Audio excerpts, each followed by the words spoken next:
What is going on, Headliner Nation? Welcome to week 11 of Tracking Trends in Fantasy Football. We're going to be going through players' performances through the first 10 weeks of the season and continue to find out who's trending in the right and wrong direction. Now, even though it feels like everyone is trending down, there are a few players who are trending up that we need to pay attention to, and doing a show like this helps us find those guys with the consistent hit or miss rates. Now, today I'm going to be going through the quarterback, running back, wide receiver, and tight end position. On the screen, you're going to be able to see their hit rates as well as their average fantasy points per game through the first 10 weeks of the season. By showing you both of those numbers, you're going to be able to tell whether these players are a little bit more boom or bust or a lot more consistent. Now, speaking of consistency is key, and we crushed it on our NFL plays in week 10, hitting 10 out of our 14 picks, but then last night, I hit 9 out of 11 on the NBA. That is 19 of our last 25 player pick'ems that I've hit. Now, I am not up here claiming to be some player pick'em prodigy. No, I'm a dude that knows how to research and has some common sense. Now, obviously, on this channel, we do not talk about NBA picks, but if you're interested in them, become a channel member. Hit the join button just below the video and get all signed up on Underdog. All you gotta do is head over to Underdog Fantasy or download the app, create a new account using the referral code Headliners when you do so. Then you make your initial minimum deposit. You play your first $5, and then they are putting $100 in bonus funds directly into your account. You're basically getting $100 for free. You can then take that $100 and play player pick'ems with us for the next few weeks on house money. And if you win, that cash is yours. Now, as an added perk, as a channel member, you're also going to get a huge discount to NextPlay. NextPlay provides picks for all different platforms, and it costs less than a fast food meal a month. Most sites like that charge hundreds of dollars a month. Nah, that's not what we do over here. Now, I'll be posting picks on there as well, so come hang out with us, have a little bit of fun. Links to Underdog and NextPlay are down below in the description, but okay, let's see how things are looking through the first 10 weeks of the season. Now, just like we always do, we're going to start off at the quarterback position, and once again, I will reiterate this. I will go through this every single week because I know a lot of people forget. In order for a quarterback to be considered a hit or a miss, 18 fantasy points is the cutoff. Anything over 18 is a hit, anything below it is a miss. So let's go ahead and dive into the hot quarterbacks first. And when we pull up the hot quarterbacks, we gotta have Jacoby Brissett on the top of the list. The guy has a 100% hit rate, but yes, I know, he's only played in a handful of games, but he continues to throw touchdowns, and the last time I checked, yep, touchdowns are important in fantasy football. Then we got Jackson Dart here at an 86% hit rate. He's currently in concussion protocol. Then the guys that you would kind of expect to be here. Guys like Patrick Mahomes, Josh Allen, Jalen Hurts. How about Drake May? He is actually trending up, if at all possible, because he's the current quarterback 1 overall on the season as of right now. And even with the loss of Kayshon Boutte last week, we saw that he just moved on to another receiver with ease and continued to produce. Now, after Drake May, we got the likes of Lamar Jackson. Matthew Stafford has been pretty hot. We know if he has a healthy Puka and Adams, it's hard for him to not score fantasy points. Caleb Williams continues to go out there and put up some fantasy scoring. Baker Mayfield, I have a feeling he's going to be trending right around this low hot to mid category remainder of the season. Now, that's not to say that he's going to be bad the rest of season. I just don't know if we see the ceiling that we saw earlier in the year. Then we have Justin Herbert of the Los Angeles Chargers. They're starting to throw the football a little bit more because Kamani Vidal is just not the answer. More throwing equals more Justin Herbert points, plus this offensive line after the loss of Joe Alt means Justin Herbert is going to call his own number and scramble a little bit more. He's going to be in that hot category. All right, now let's go down to the midsection. And right here in the midsection, we got Dak Prescott coming off the bye. Hopefully they can figure things out there in Dallas and he can get hot once again.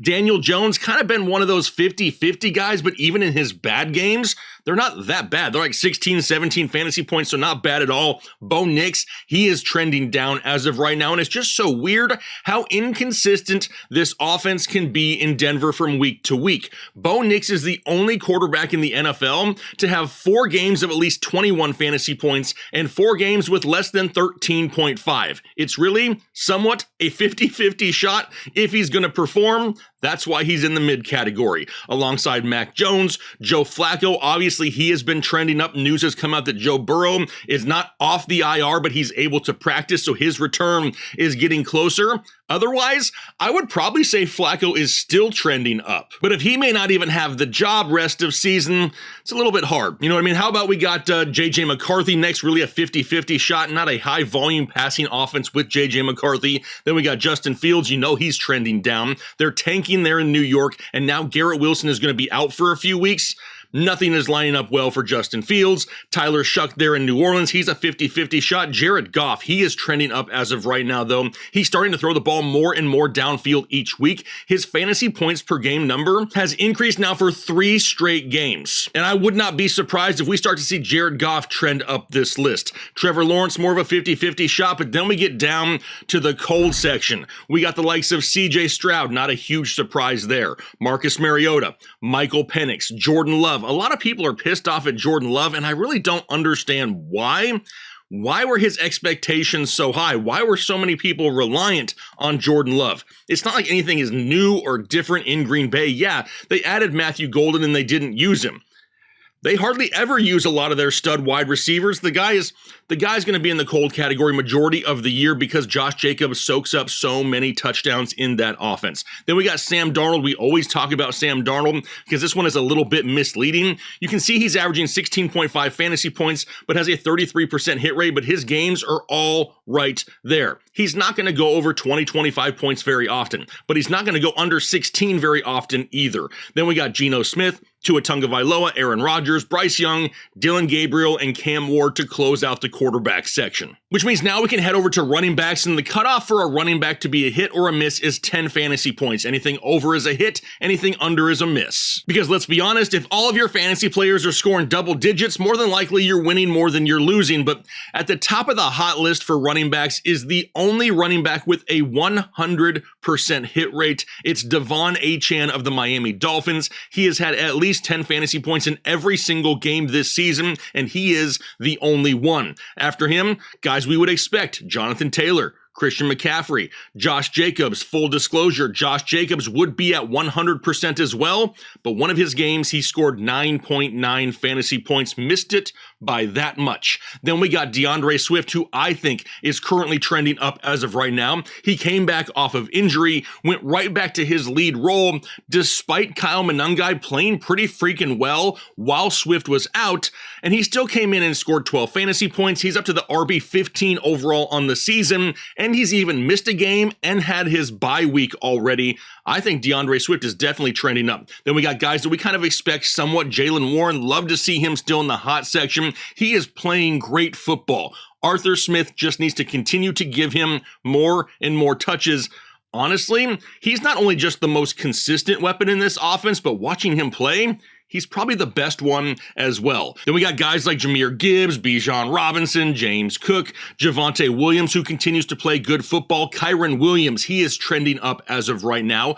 3 straight weeks of consistent production and goal line touchdowns are coming back. You love to see it for Kyren Williams. He's up inside the top 10 running backs on the season, and this Rams offense is super hard to stop, and they're giving him plenty of scoring opportunities weekly. Then we got Saquon Barkley, Ashton Genty, Travis Etienne, Zach Charbonnet up here, and he continues to be fringe hot in this show all the time. So you know what? I'm going to say he's trending up slightly because every single week it becomes more and more clear that they love him that much more in Seattle than they do Kenneth Walker. Now, I don't know exactly what those reasons are. I don't know if anyone really knows what those reasons are. But facts are facts. When there's touchdowns to be had, they're going the way of Zach Charbonnet in Seattle. Then we got Rico Dowdle. A lot of people know he's been hot. But after him, we got J.K. Dobbins, and he's trending down for sure as of right now. Dobbins has had single-digit fantasy points now in 4 of his last 5 games played. Now, sure,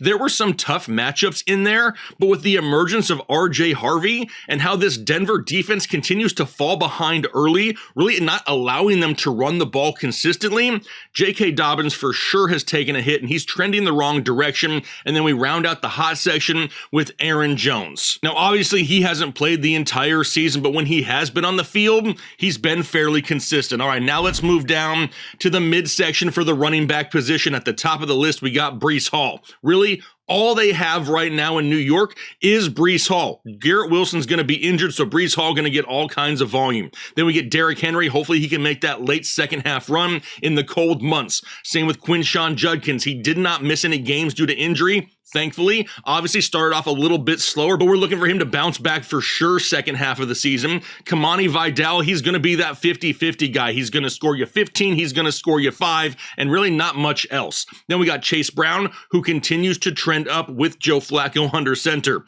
Does that continue with Joe Burrow if he returns at some point? You have to think that it does, right? So he should be trending up as well. Then we got David Montgomery. Woody Marks is trending up in my opinion. They just won't commit weekly volume to him for him to trend up quicker. He is by far the superior runner in Houston, and that's coming from the OG Nick Chubb truther. It's just crazy to me that there's some weeks that they just struggle to get him more than 10 touches a game. If they can commit to right around 15, dude flies up this list. Then we have Kareem Hunt. He'll get some added work with a Pacheco injury. And then we round out the midsection with Tyler Algier. If you're having to start Tyler Algier, you're starting him for the floor because the ceiling doesn't happen very often. Now we get down to the cold section. We got Alvin Kamara, who just can't seem to get anything going in a poor Saints offense. Ramondre Stevenson currently injured as of right now. Kenneth Walker has to be trending down because I just don't like him in Seattle. Rashad White continues to have a job and no one knows for how long because Bucky Irving's injury status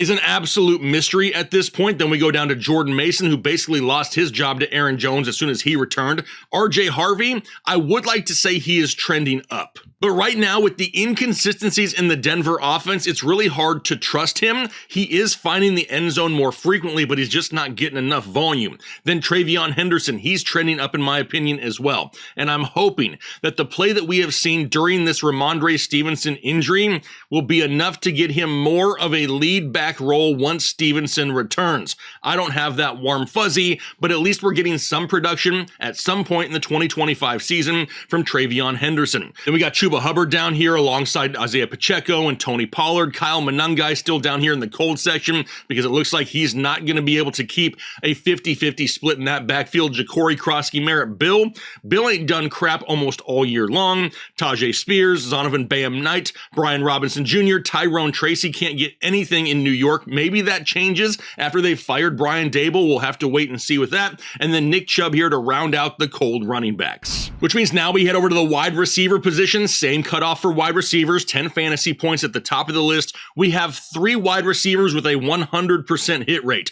Rashee Rice, Jackson Smith-Njigba, and CeeDee Lamb. Now, obviously, Rice and Lamb have not played the full season, but in all the full games they've played, they've hit at least 10 fantasy points. Now, after them are a lot of guys you would expect to be up here. Not a lot of surprises at the wide receiver position. We got Puka Nacua, George Pickens, Amon-Ra St. Brown, Devontae Adams, Justin Jefferson, Michael Pittman, Jalen Waddle, who has stepped up after the Tyreek Hill injury. Now, Jordan Addison is up here as well. Obviously, he hasn't played a full season, but he is definitely trending down in my opinion. JJ McCarthy just spreads the ball around so much and really limits deep shots down the field to Jordan Addison. Those deep balls are going the way of Jefferson, not Addison. We're not seeing him push the ball down the field as frequently to Addison as we did with Carson Wentz, so he is definitely trending down. Then we got Jamar Chase, Emeka Egbuka, Roma Dunze, who a lot of people want to give up on. Don't give up on Roma Dunze. Quentin Johnston finally starting to come back around here a little bit. Nico Collins, Ladd McConkey is for sure trending up. With all the weapons we have in LA, over the last month of the season, the most consistent is Ladd McConkey. And with Oronde Gadsden getting banged up, that's only going to help McConkey get those targets across the middle of the field. Love that. Now, Garrett Wilson, obviously he's injured now. He will not play for a few weeks. He's at the bottom of the hot category and honestly, probably going to be trending down pretty quickly here in that Jets offense if or when he returns. Which then takes us down to the midsection here for the wide receivers. A lot of guys you're going to look at and say, yep, they're pretty 50-50. Guys like Devontae Smith, Deebo Samuel, DK Metcalf, Metcalf, Marvin Harrison Jr., Zay Flowers, but Drake London is down here as well, and he is definitely trending up. 4 of the last 5 games he's played have resulted in at least a minimum of 20 plus fantasy points. He is out there winning people fantasy matchups, and honestly, when he's healthy and Penix is healthy, the numbers will continue. Then we got Chris Olave,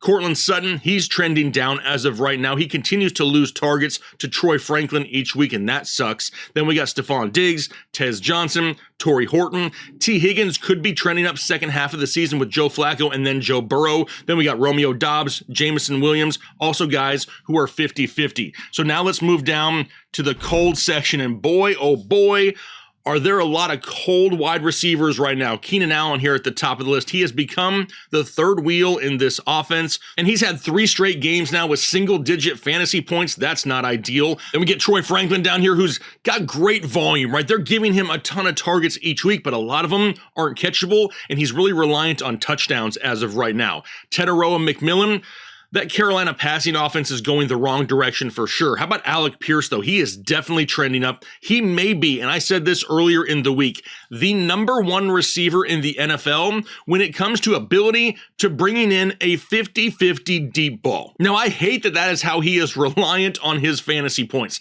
I would love to see some more, design targets going his way to try to get him the ball in space, not just flinging it downfield for a 40-yard bomb.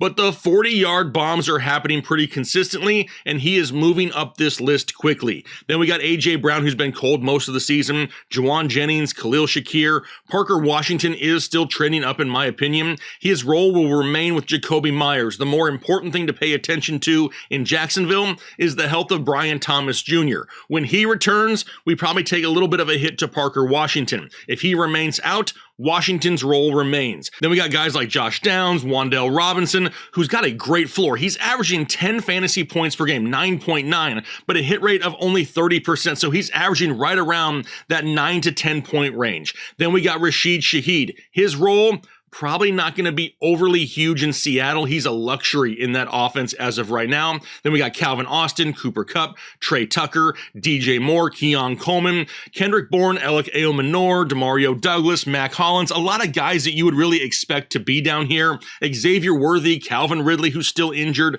Jerry Jeudy, who had just had his first good game of the season. And then we rounded out with Olamide Zaccheaus and Malik Washington in Miami, which will round out wide receivers. So now let's move on to the tight end position. The cutoff for the tight end position is only 8 points, and you're going to see exactly why. There are not very many tight ends out there that are really worth a crap, and there's a lot of guys who are just a wing and a prayer each week. So it's 8 fantasy points for the cutoff as a hit or a miss for the tight end position. At the top of the list, no surprise, it's Trey McBride, Tyler Warren, Jake Ferguson. Now, Ferguson probably is trending down at this point. Obviously, when we knew CeeDee Lamb was coming back, the role of Jake Ferguson was going to change. But he has only 5.5 fantasy points over the last 3 weeks. Now, sure, his bye is included in those 3 weeks, but is 5.5 points in 2 weeks any better? Not really. Then we got Travis Kelce, Dallas Goedert, Dalton Kincaid. Hopefully his injury isn't serious. George Kittle, and then Juwan Johnson, who is trending up also, in my opinion. With the trade of Rashid Shaheed, that should be a massive boost going the way of Juwan Johnson, who now has touchdowns in back-to-back games. But that is it. There are no other hot tight ends out there. We got some guys here in the midsection, A.J. Barner, but he's trending the wrong direction. He has completely fallen out of the weekly game plan. In week 5, A.J. Barner had 7 receptions. Since that game, he has 7 receptions total. It's not what we're looking for at the tight end position. Then Oronde Gadsden down here as well. Now he's banged up. Theo Johnson, Sam Laporta, Harold Fannin.